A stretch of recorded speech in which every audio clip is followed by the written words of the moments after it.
Namaskar and a very good morning. Welcome to the audiocast from Kotak Securities. I'm your host and guide Anindya Banerjee. कल US economic data was quite strong. Durable goods orders, consumer confidence, जो home sales data है और home price data है और उसके साथ जो regional manufacturing surveys है, they all came in very strong. So that helped the dollar index rise marginally, nothing much, क्योंकि US bond yields ticked higher.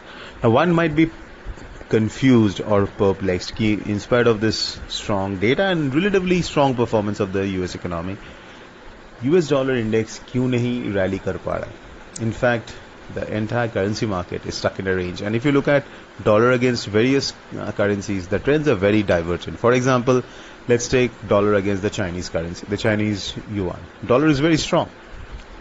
Against the Australian dollar, it's pretty strong. Against the euro, it's range bound to slightly weaker. Against the pound, same thing, it is range bound. Against the rupee, it is range bound.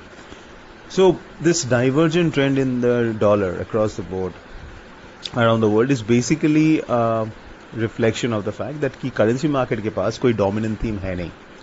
और फिलहाल अगर euro और GBP का बात करें, the reason euro and GBP is able to sustain at high levels is because जो eurozone का bond डील्स है और जो यूके का बॉन्ड डील्स है, especially at the shorter end, let's say up to 2 years, they have surged in the last few weeks, expecting that the central banks will keep on tightening, whereas Fed has clearly paused. At least the market seems to think that the Fed has paused. तो ये जो एक discrepancy है कि Fed pause और continuation of the rate hikes from Bank of England और European Central Bank, इसके कारण the bond yields are rising and जिसके कारण their currencies are getting supported. और जैसे मैं बोला कि global currency market के पास कोई एक dominant theme है नहीं, so which it can use to create a strong trend in the dollar up or down.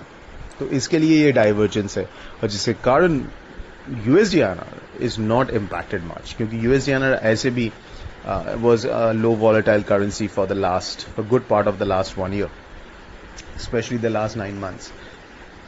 Or this lack of unified theme or dominant theme in the global currency market, उसके बाद तो ये जो low volatility है, it has no reason to increase.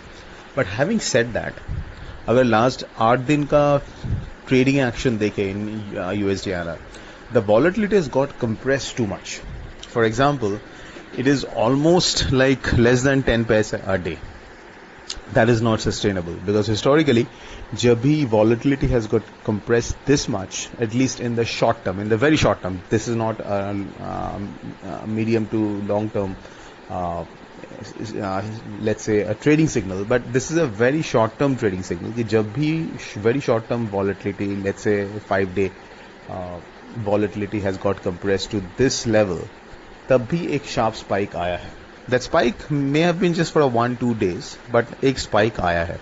इसके लिए one has to be very careful, especially the traders who are shorting straddles and strangles intraday or overnight, कि यहाँ पे straddle strangle short करना शायद खतरा हो सकता है. So इसलिए you might like to wait for the spike to happen and then again start shorting straddles and strangles. So keep that in mind.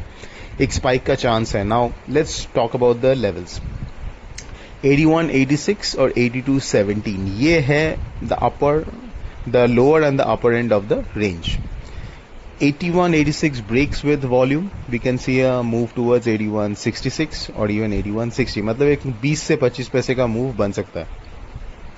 ऊपर लेवल में अगर 82.17 breaks with volume, then we can see a move towards 82.40 or even 82.45 level. So 81.86, 82.17, 82.17 breaks, it can move towards 82.40, or 81.86 breaks, it can go and test 81.60, 81.66 levels on the spot, and that is the next formidable support level.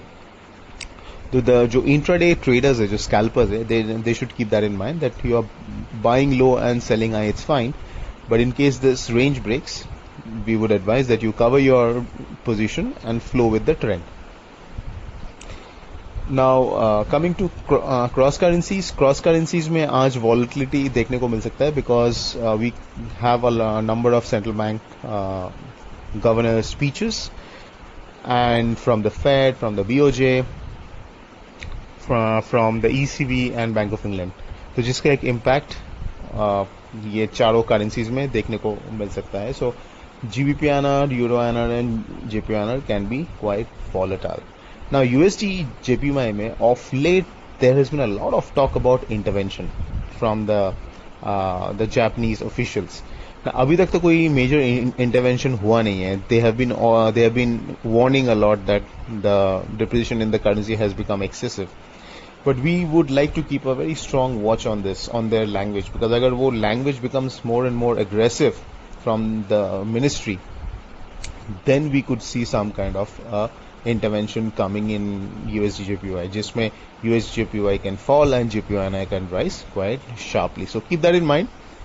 अभी जिस level में JPY trade कर रहा है या USD JPY trade कर रहा है, और जितना ये JPY डेप्रिशिएट करता जाएगा, उसमें the risk of intervention would keep on increasing, जहाँ पे they would come and start buying yen and selling the other currencies. So keep that in mind. That's one risk to keep your eyes out for. So that's it, folks. This is Anindya Banerjee signing off. Have a fantastic day ahead.